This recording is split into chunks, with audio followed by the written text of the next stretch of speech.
तो मतलब साफ है कि इस बार हिजबुल्लाह की तैयारी का इजराइल को पता है, इसलिए अब तक लड़ाई ये चल रही है ये।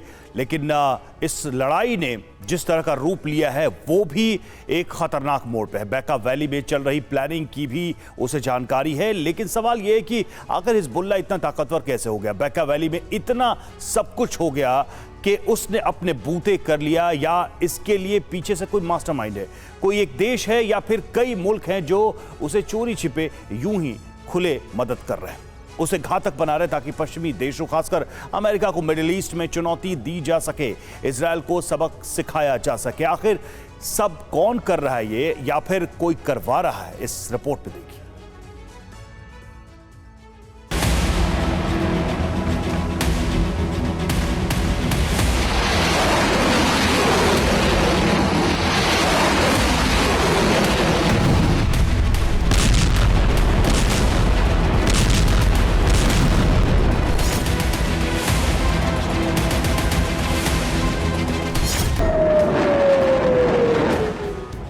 गाजा युद्ध के दौरान हिजबुल्लाह के तेवर ने इजराइल को भी चौंका दिया। हमास के लिए जिस तरह वो जंग के मैदान में कूदा, उसने नेतन्याहू की फौज को दो फ्रंट पर फंसा दिया, पहला गाजा और दूसरा लेबनान।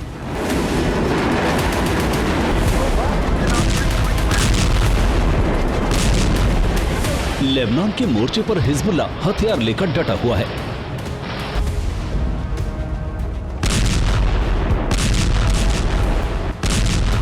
उसके पास जो घातक वेपन है, मिसाइलें हैं, रॉकेट हैं, वो ईरान, रूस, चीन और सीरिया में बने हुए हैं।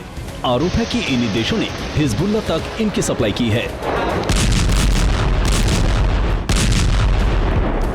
मिडिल ईस्ट के तमाम देशों के अपने अपने हित हैं। इसमें से ईरान, चीन और रशिया का अमेरिका से 36 का आंकड़ा है, जो किसी से छिपा नहीं है। ईरान, रूस और चीन के त्रिकोण की वजह से ही मध्य पूर्व में हथियारों की ताबड़तोड़ तस्करी होती है, जिसका फायदा हमास और हिजबुल्लाह जैसे संगठनों को जमकर हो रहा है। उन्हें आसानी से ये वेपन मुहैया कराए जा रहे हैं ताकि मिडिल ईस्ट में पश्चिमी देशों को कमजोर किया जा सके और अपनी पैठ बढ़ाई जा सके।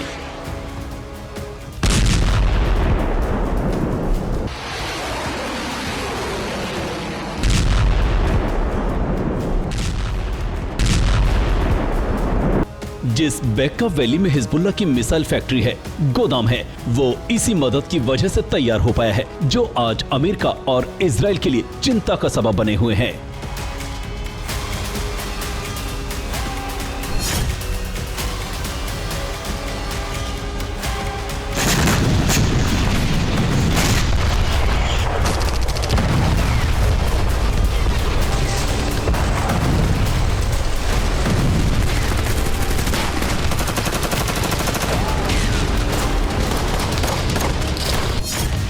बेका वैली रोमन साम्राज्य के दौर से ही नशे की तस्करी का केंद्र था। लेबनान में हशीश और अफीम की सबसे ज्यादा खेती यहीं होती है, इसलिए यहाँ हथियारबंद संगठनों और आपराधिक गिरोहों को पैसे की किल्लत कभी नहीं होती। 1990 के दशक में बेका में 50 करोड़ डॉलर की अवैध अफीम की खेती हो रही थी। 90 के दशक में अमेरिका ने एंटी ड्रग्स ऑपरेशन चलाकर थोड़ा शिकंजा कसा था।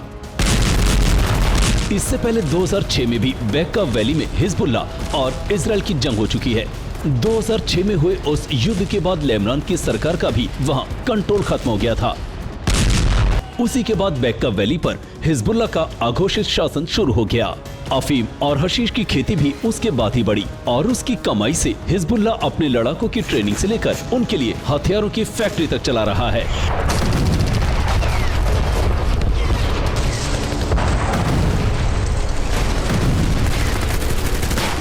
इसी बेका वैली के दम पर आज उसकी तैयारी इतनी हो चुकी है कि बड़ी ताकतों को आंख दिखा रहा है।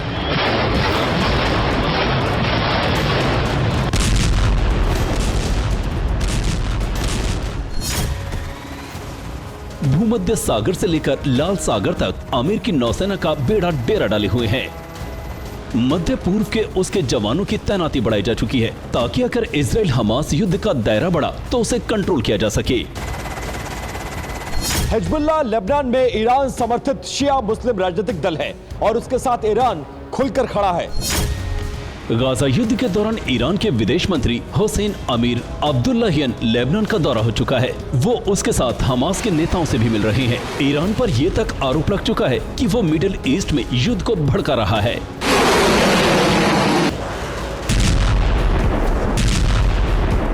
ईरान को पता है कि हिजबुल्ला का दुश्मन इजराइल जैसा ताकतवर देश है, जिसके पीछे सुपर पावर अमेरिका खड़ा है। तो फिर वो कैसे उसका साथ दे रहा है? अब यहाँ से सीन में रूस और चीन की एंट्री होती है।